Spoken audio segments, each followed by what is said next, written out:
Hello students, welcome to attach with study. So friends, आज की video का हमारा टॉपिक है सेटिंग अप न्यू एडमिनिस्ट्रेशन, यानी कि किस तरह जो ब्रिटिशर्स हैं नए प्रशासन को चलाने के तरीके लाते हैं, नए लॉज लाते हैं और कई सारे चेंजेस लाते हैं हमारे गवर्नमेंट पॉलिसीज में भी। ठीक है, तो ये सारी चीजें हम आज की वीडियो में पढ़ने वाले हैं।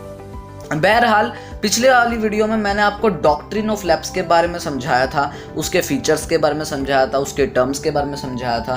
कौन लेके आया था डॉक्ट्रिन ऑफ लैप्स? ये है आपका आज का होमवर्क, जाके कमेंट में अभी लिखिए। ठीक है, तो आज पढ़ने वाले सेटिंग अप न्यू एडमिनिस्ट्रेशन और देखेंगे क्या क्या चेंजेस लाए ब्रिटिशर्स हमारी गवर्नमेंट पॉलिसीज में और साथ में बहुत कुछ। तो फटाफट स्टार्ट करें, चलिए स्टार्ट कर लेते हैं। अब देखिए, Warren Hastings, governor general from 1773 to 1785, played a significant role in the expansion of company's power।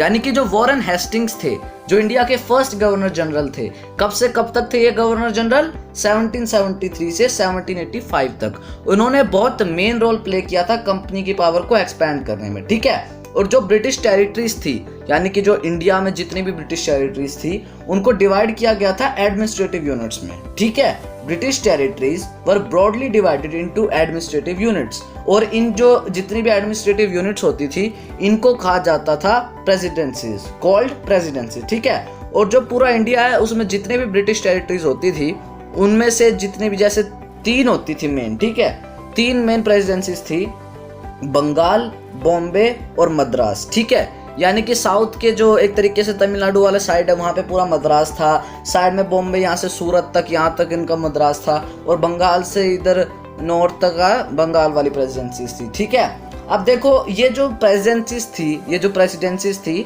ये कौन रूल करता था? ठीक है, each was ruled by the governor, यानी कि ये जितनी भी प्रेसिडेंसीज थी, तीन प्रेसिडेंसीज थी, ये सारी रूल की जाती थी गवर्नर के द्वारा। ठीक है, गवर्नर इनको रूल करता था।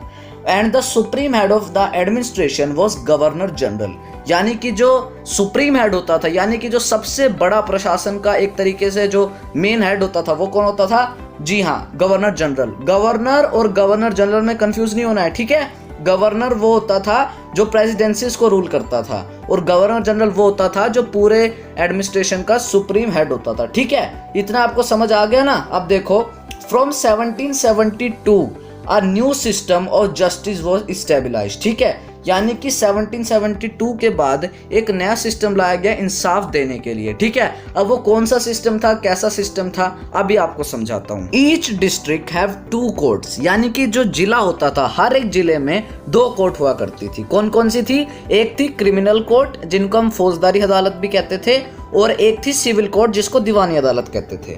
देखिए, जो क्रिमिनल कोर्ट होती थी, उसके अंदर इस तरह के केस सुलझाए जाते थे, जैसे किसी ने किसी को मर्डर कर दिया, या फिर किसी ने किसी का, मतलब कहते हैं कि किसी ने किसी का मर्डर कर दिया, या किसी ने रिवोल्ट कर दिया, या किसी ने किसी की बात नहीं मानी है और पुलिस के अंदर विद्रोह कर दिया, वो सब। ठीक है, और दूसरा था सिविल कोर्ट, इसके अंदर जैसे किसी ने किसी की लैंड छीन ली, या फिर जबरदस्ती किसी ने किसी से धर्म बदलवा दिया, ये सब इसके अंदर होते थे। ठीक है, अब देखो, in civil court maulvis and Hindu pandits interpreted Indian laws for European district collectors, यानी कि जो सिविल कोर्ट हुआ करता था, यानी बेसिकली जो दीवानी अदालत हुआ करती थी, उसके अंदर मौलवीज को और हिंदू पंडित्स को बिठाया जाता था। ठीक है, वो क्या करते थे?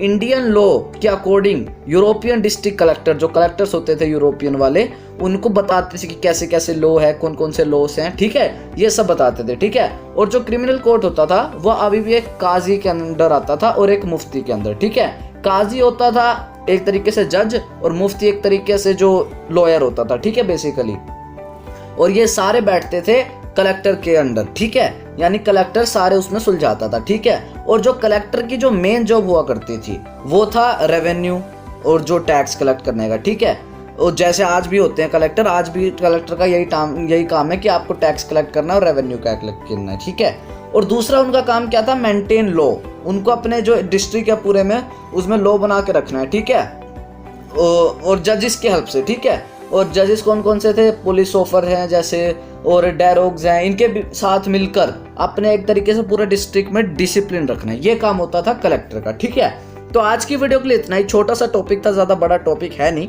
तो आज की वीडियो के लिए इतना ही। तो मैं मिलूंगा आपसे अपनी अगली वीडियो में। और अगर आप एक स्टूडेंट है और अपना हिस्ट्री का सिलेबस कंप्लीट करना चाहते हैं तो हमारे चैनल अटैच विद स्टडी को अभी सब्सक्राइब कीजिए और बेल नोटिफिकेशन बटन को दबाना, ताकि आप हमारे वीडियोस को कभी ना चूकें। तब तक के लिए स्टे कनेक्टेड। जय हिंद, जय भारत।